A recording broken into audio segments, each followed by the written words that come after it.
الحمدللہ رب العالمین والصلاة والسلام علی سید المرسلین اما بعد فاعوذ باللہ من الشیطان الرجیم بسم اللہ الرحمن الرحیم الصلاة والسلام علیک یا رسول اللہ وعلی آلک واصحابک یا حبیب اللہ الصلاة والسلام علیک یا نبی اللہ وعلی آلک واصحابک یا نور اللہ. Dear viewers and listeners of Madani channel, welcome back to this beautiful episode on the Silsilay Madani Qaida, where, as you know, the purpose of this Silsilay is that we must strive to reform and rectify ourselves, especially our Quranic pronunciations. And as we had touched on previous episodes, the necessity and the importance in reciting the glorious Quran correctly. Now, before we go into today's lesson, please make good intentions, as is mentioned in the famous hadith that niyatul mu'mini khayrun min amalihi. The intention of a believer is better than his action. So make good intentions right now that I'm listening to the Silsilay, I'm participating in the Silsilay for the pleasure of Allah Azza wa Jal, for the pleasure of the beloved Rasul sallallahu alaihi wasallam. Other good intentions that you can make is that whatever I learn, I will try my best to act upon it. I will try my best to practice it and teach others as well, inshallah Azza wa Jal. Alhamdulillah Azza wa Jal, there are so many benefits and blessings of reciting Durood Pak and salawat and salutations upon the beloved Master, the beloved Rasul sallallahu alaihi wasallam. A very beautiful narration has been mentioned in the famous book Al-Qawl al-Badi', and you may have heard of this beautiful narration many a times, but have we practiced upon it? That's a question we must ask ourselves. And that beautiful narration is that the beloved Rasul sallallahu alaihi wasallam has said, the person who recites durood or salat or salutations upon me 50 times, I will shake hands with him on the day of judgment. Subhanallah. Sallu ala الحبيب sallallahu ta'ala ala محمد sallallahu alayhi wasallam. Therefore, dear viewers and listeners of Madani channel, let us try to increase in the recitation of our salawat and our durood upon Nabi sallallahu alayhi wasallam. This will benefit us in this world, in the qabr, in the grave, and in the hereafter, inshallah azza wa jal. I do hope your Madani Qaidas are out, or you may follow on screen as well. Don't forget that you may download Madani Qaida from dawoodislami.net. It's a free download. Do tell your friends, your family and other Muslims as well regarding this beautiful booklet Madani Qaida that makes it easier for us to learn how to recite the glorious Quran correctly. Currently we are on page 31, right? And that's lesson number 14 regarding Noon Sakin and Tanween, Idgham and Iqlab. There are a few points, important points actually, that you may see in your or read in your Madani Qaidas or follow on screen as well. I will explain these points out before we continue in today's lesson.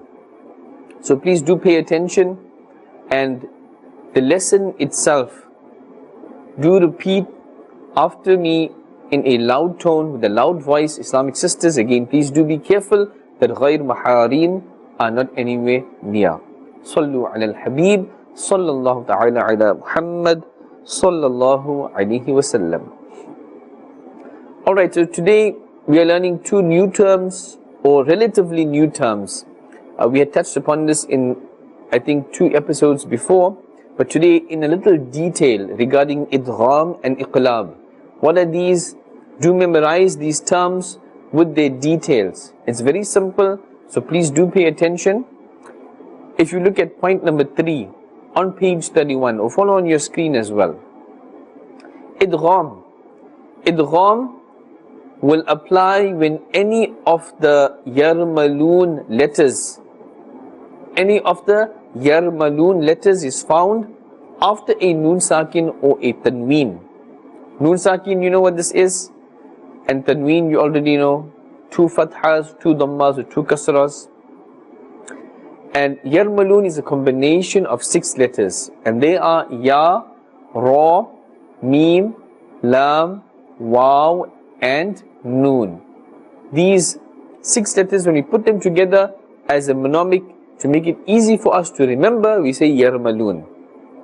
So any of these 6 letters, when you find them after a noon sakin or after a tanween, now 2 things will happen. If it is the lam and the ra, then idgham will be done without ghunna. Do you remember ghunna? The nasal sound, the sound must emanate and come from the nose area, the nasal area, and there must be a pulling or elongation of the sound equal to 1 alif. This is ghunna. So when lam and ra are found after a noon sakin or tanween, so no ghunna will take place. However, when the remaining 4 letters are found, ya, mim, waw, or noon are found after a noon sakin or tanween, then ghunna will take place. This is very important. These are the rules that we need to apply, inshallah azza wa jal. And point number 4, Madani point number 4, iqlab. Iqlab is that if the letter ba, if ba is present after a noon sakin, you have a noon sakin and after this you have a ba, or you have a tanween and after this there is a ba, then we must do iqlab. And iqlab means we change that noon sakin or tanween and pronounce it as a mim. Understand? When we have a noon sakin or tanween and after it we have a ba, we will change the sound of the noon sakin or tanween into a mim and do ikhfa.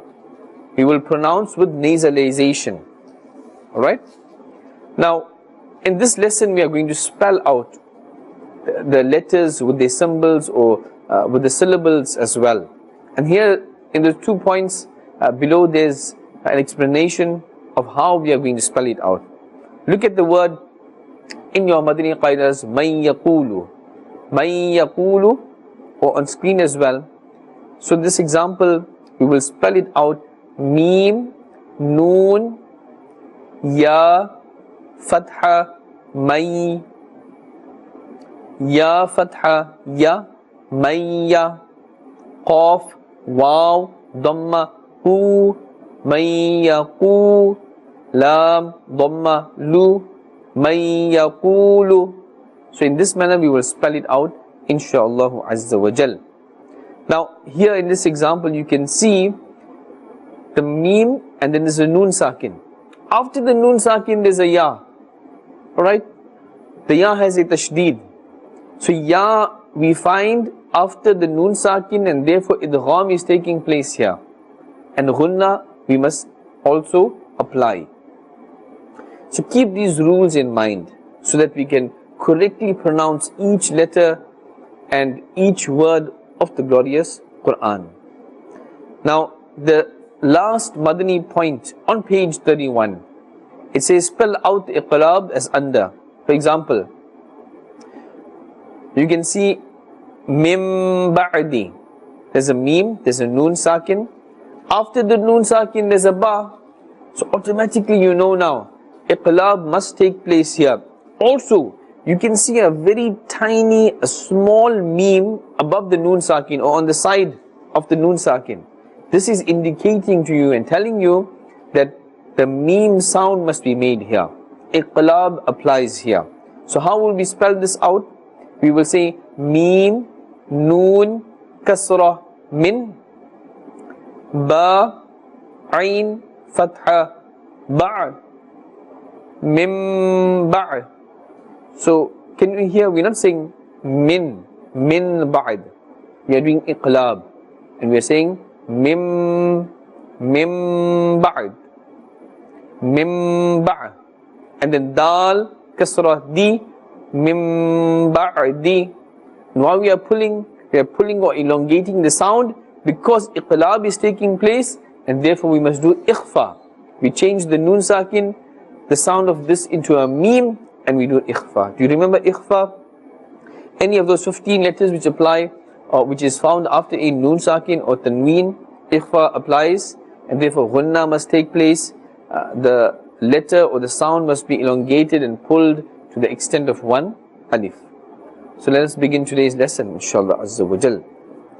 Bismillahir Rahmanir Rahim.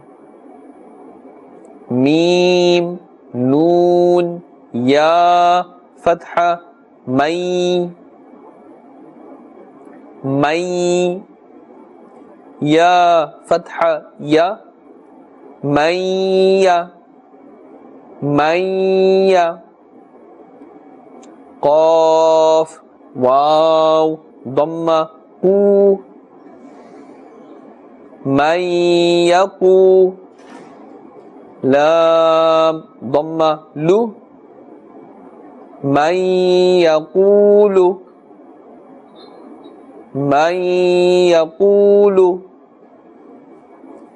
Mim, Noon, Waw, Kasra, Mew, Waw, Fatha, Wa, Mewa, Ra, Fatha, Ra, Mewara, Qaf, Lam, Kasra, Qil, Mewaraqil,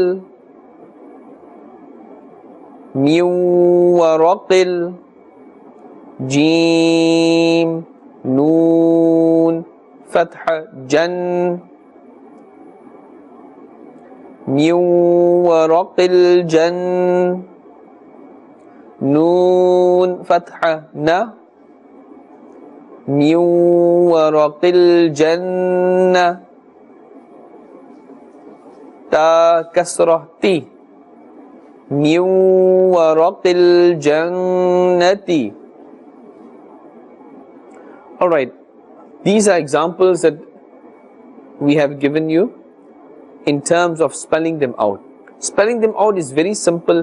We will not have to do this all the time. Just for especially beginners or those who want to rectify the Quranic pronunciations, it's better to be done so that we can correctly pronounce each letter with the correct makharij. Now, keep the makharij in mind. Do you remember makharij? I hope you still do. Makharij is plural of makhraj, and this means the place or the origin where the sound emanates from, comes from. Because each letter has a different makhraj. Yes, some letters have the same makhraj, but be careful for the different makharij. Be careful for qarib as-sawt, which means those letters which sound somewhat similar, but they are different. Keep in mind the rules, the laws that we have learned thus far. The 7 huruf musta'aliyah that must always be pronounced with a thicker tone, a thicker voice. Keep in mind, now we have learned idgham, the yarmalun letters, iqlab, we have learned ikhfa, idhar. Keep in mind the letters of qalqala. Keep in mind the vertical harakat. Keep in mind all these rules and laws and apply them. If we don't revise and apply them, then we will not be able to properly rectify our pronunciations. And as we always mention, it is necessary for us that we read the glorious Quran in its proper manner, because it can affect the validity of our salah. If we are reading incorrectly, if we are mixing up the letters, confusing the qarib as-sawt, we are not pulling in the right areas or in the wrong areas, if we are changing the meanings, it is possible that our salah can become invalid. May Allah Azza wa Jal protect us against that. صلوا على الحبيب صلى الله تعالى على محمد صلى الله عليه وسلم. So dear viewers and listeners of Madani channel, in this manner, break down and spell each letter with their harakat, with their symbols and their signs, and pronounce it. Keep in mind also how the letters are changing, their shapes, their forms, how they change when other letters are joined to them or combined to them before or after. Right? Keep in mind the shad, the tashdeed, that where do we pull, where do we do ghunna, where we don't do ghunna. For this, the previous episodes, the previous lessons must be revised. Alright? Look at the next example. min yawmin. So here we're not saying min yawmin, because here we are joining. We can see the ya has a tashdid. Ya has to be pronounced 2 times. Keep in mind again the makharij of the letters. This is very important. Remember mim, where the makharij comes from? From the dry area of the lips. Min yawmin, min waliyin, min waliyin, min mashhadin, min mashhadin. Alright, here as well, the sheen. Be careful that we don't stretch the sound of the sheen. Many people make this mistake and say min mashhadin, mash. That elongation or the stretching of the sound of the sheen must not be made. It must be, the sound must be in the normal manner, the ma'roof manner. Min mashhadin, min mithlihi, min mithlihi,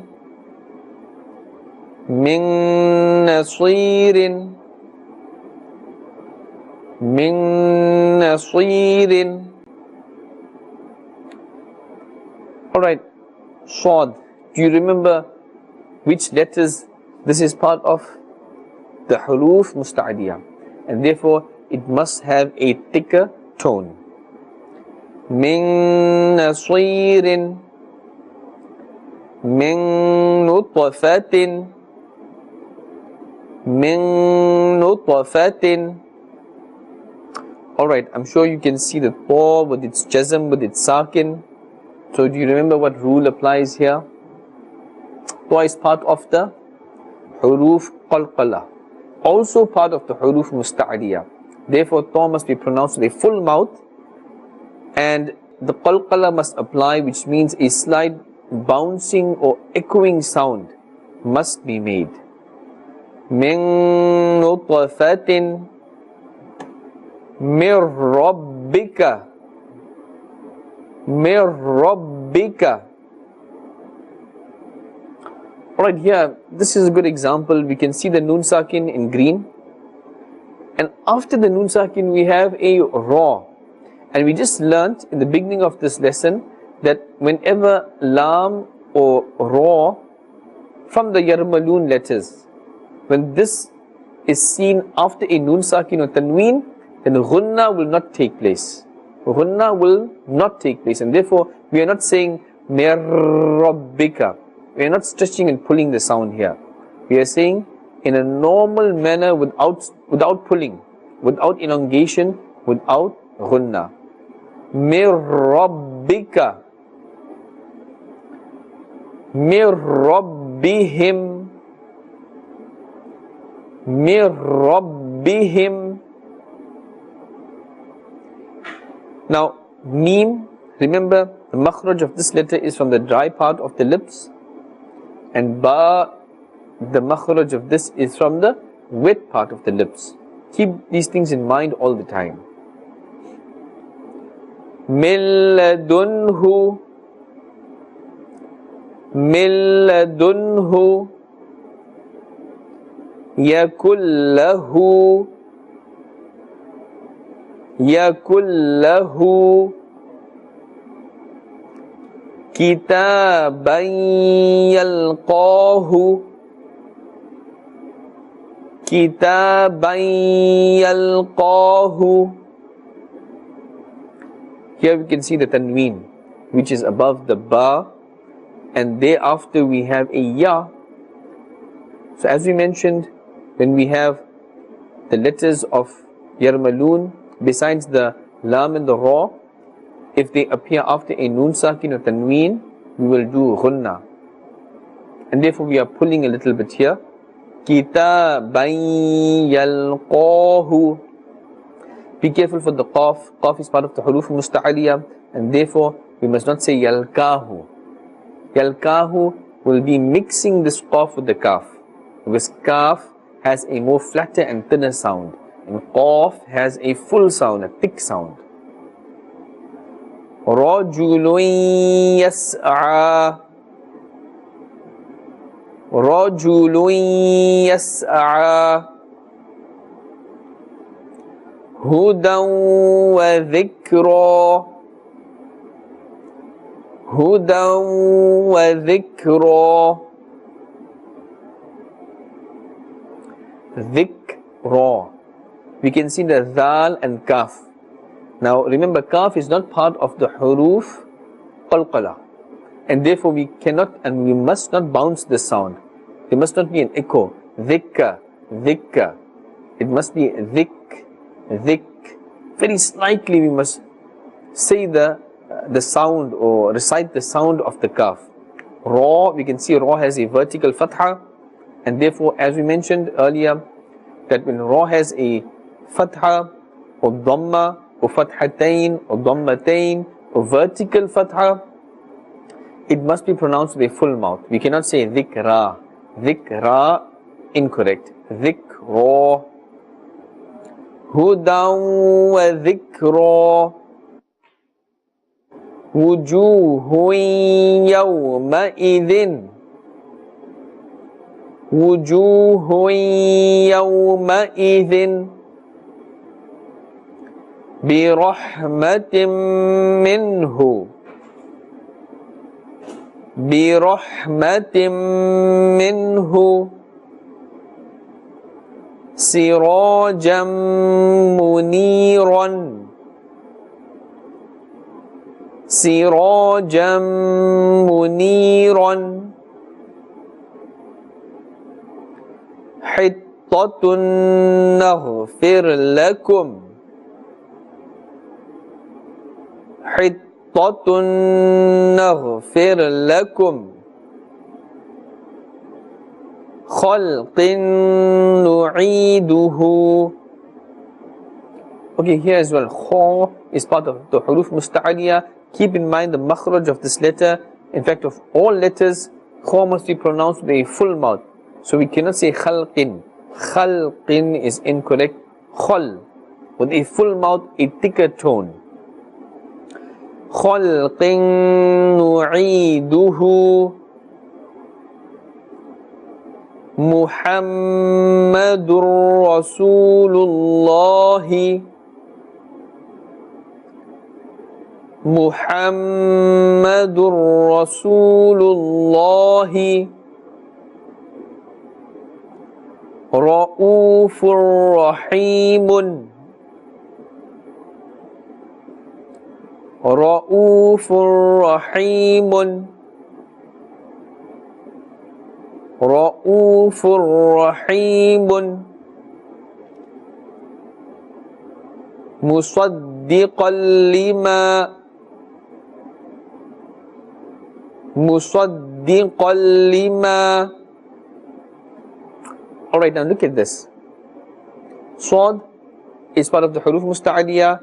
Qaf is also part of the huruf musta'aliyah, and therefore we're pronouncing them with a thicker tone, a full mouth. Musaddiqa. Alright? Keep in mind the makhraj of each letter. We can see the Qaf has a fathatain, a tanween above it, and thereafter is a lam. So here idgham is taking place without ghunna. So we cannot pull and say qallima, qallima without ghunna. Musaddiqan lima. Wailul likulli. Wailul likulli. Alright, can you tell me what law applies here? Can you see the lam, the first lam with the dhammatain, the two dhammas, the tanween, and thereafter the lam appears.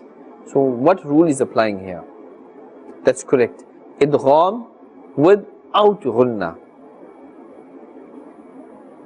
Min ba'di. Can you tell me why we are pronouncing the noon sakin as a meme? What rule is applying here? Iqlab.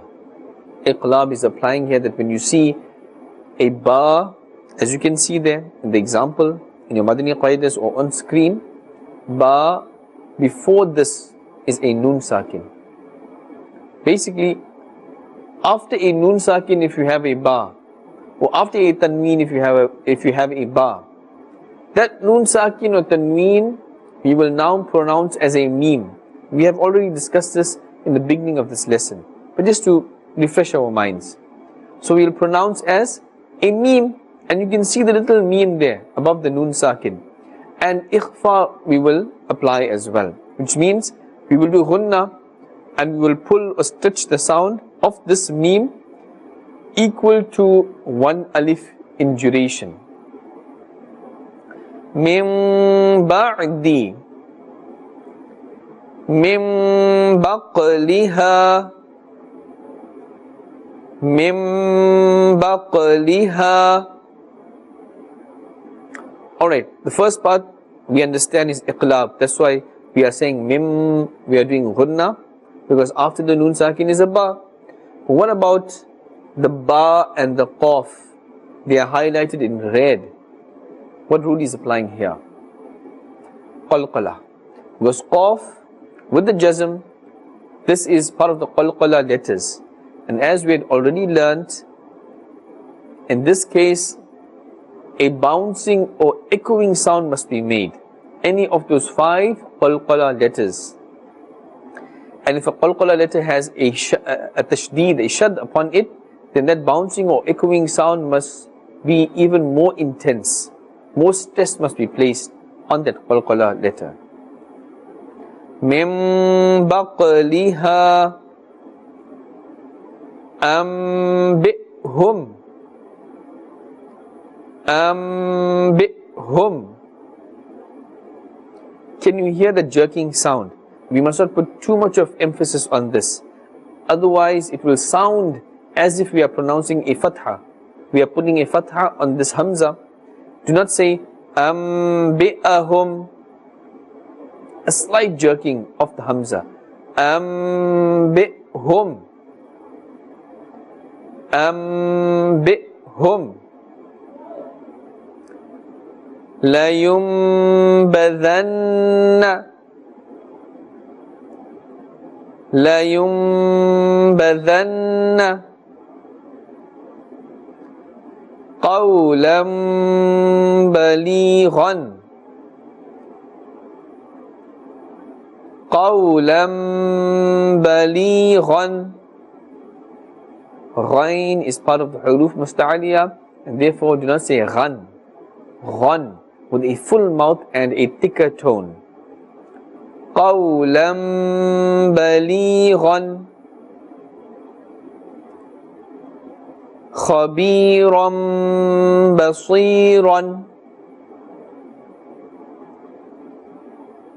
خبيرا بصيرا. Alright, if you look at this word خبيرا بصيرا, right, for some people maybe the ba after the kha does not have any haraka. Perhaps there is some printing error, but a kasra should be below the ba. Khabiran basiran. Jannatin bi rabwatin. Jannatin bi rabwatin. Keep in mind where the ghunna must be made. As you can see, the noon with the tashdeed, the iqlab that's taking place, the qalqala which is taking place, the makharij of the letters, the qareeb as-sawt. All these things must be kept in mind. Jannatin bi rabwatin kiramin bararatin. Kiramin bararatin. Hillum bihadha. Hillum bihadha. Sumbum bukmun. Now here you can see the meme and the ba. Keep in mind that we must not confuse. This is also part of qarib as-sawt because they are pronounced from the lips. The ba from the wet part of the lips and the meme from the dry part of the lips. So be careful we don't confuse these areas. Summum bukmun. Alright, dear viewers and listeners of Madani channel, Alhamdulillah Azza wa Jal, we have completed lesson number 14. But as always, it is absolutely necessary that you revise this work. Go over the rules, the laws that we have discussed regarding idgham, regarding iqlab. What do they mean? How do we apply them? And go over the lesson, whether alone, individually or collectively with other friends or family members. Go over it. Go over the previous rules and laws that we had, that we have gone over. Go over the letters of musta'aliyah, the letters of qalqala, what is ikhfa, idgham, etc. Repetition is part of learning. Keep this in mind and do this with good intentions. Alhamdulillah Azza wa Jal, on page 32, right at the bottom, you will see a very beautiful wazifa. The reference of this can be found in Shajara Attari as well. The word Ya Alimu, Ya Alimu, Ya Alimu. If one recites this 21 times with Durood Pak, with Salat ala Nabi, once at least before and after its recitation, and you blow on some water, and you drink that water, or you make somebody else drink it, before breakfast for 40 days, inshallah Azza wa Jal, the memory of that person will be strengthened. Subhanallah Azza wa Jal. A very beautiful wazifa. Let's try to practice upon this. And beside this, if you have any difficulties, any problems, spiritual or physical, Ta'wizat al-Taliya is there, which is giving out free treatments and free ta'wizat as well. In fact, this is just one department of Dawud Islami. Dawud Islami has more than 100 departments which are actively working to promote the Quran and Sunnah globally. Therefore, you as well join this beautiful movement of Madani movement of Dawud Islami and see benefits in your lives, inshallah Azza wa Jal. Do join us next time on this beautiful Silsilay, Madani Qaida. صلوا على الحبيب صلى الله تعالى على محمد صلى الله عليه وسلم.